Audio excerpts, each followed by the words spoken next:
President Obama wants to create a government-run insurance company that would compete with private companies. That idea has run into opposition. Now the president says he would be willing to consider the idea of setting up not-for-profit healthcare cooperatives. To take a look at how this might work, let's bring in Dr. Barbara Detering, a family practitioner with GroupHealth in Seattle, one of the country's oldest health insurance cooperatives. Dr. Detering, good to have you here on Bloomberg.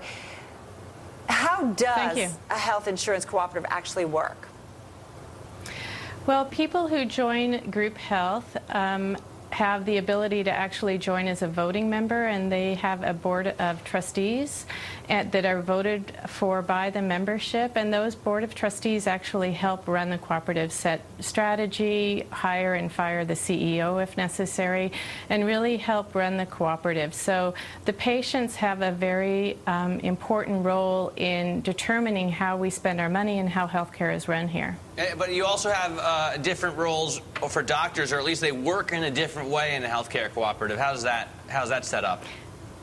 That's set up in that I think most of the doctors here feel we're stewards of our patients' health care and their quality outcomes, as well as somewhat stewards of their money, because they employ us and we work for the cooperative in order to make their quality outcomes of our patients as high as possible. I do not earn more money if I see more patients or if I order more tests.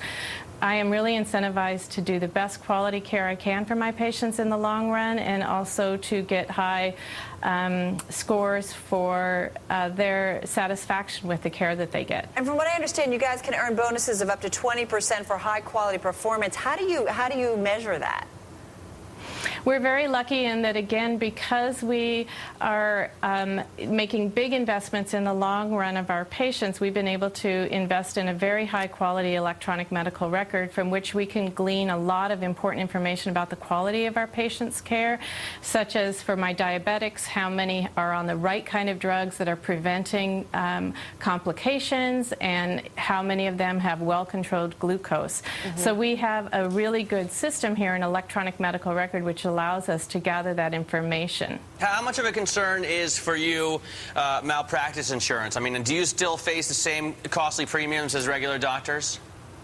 The physicians at GroupHealth Cooperative are all insured sort of under an umbrella policy, so I do not see those premiums specifically. Our organization as a whole pays for them. We certainly still are under the same litigation procedures any other physician might be.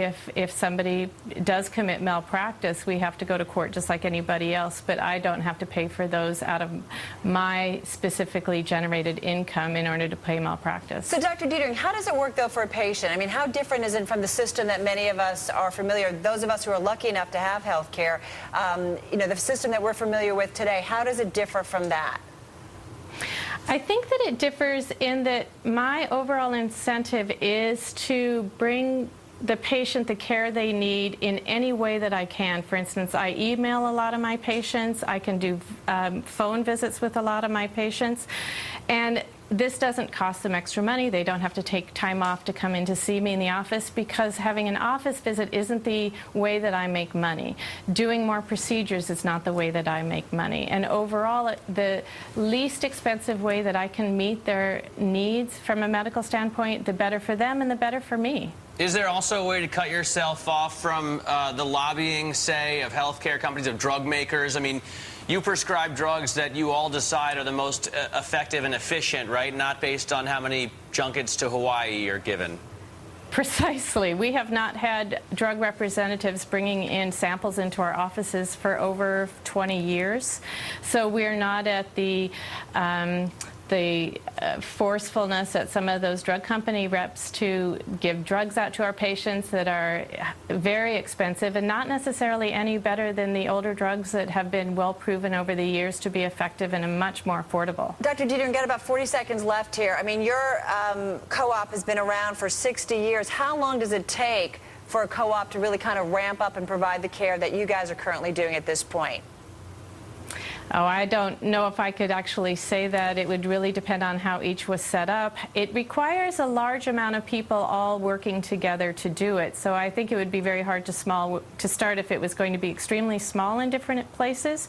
But my experience is physicians really like to practice in this environment. We're recruiting some of the best and the brightest primary care doctors because our incentives are what we were taught in medical school that they should be, which is to optimize the patient's health, not our incomes. All right, we've got to run. Dr. Detering, thanks for finding some time for us. We appreciate it.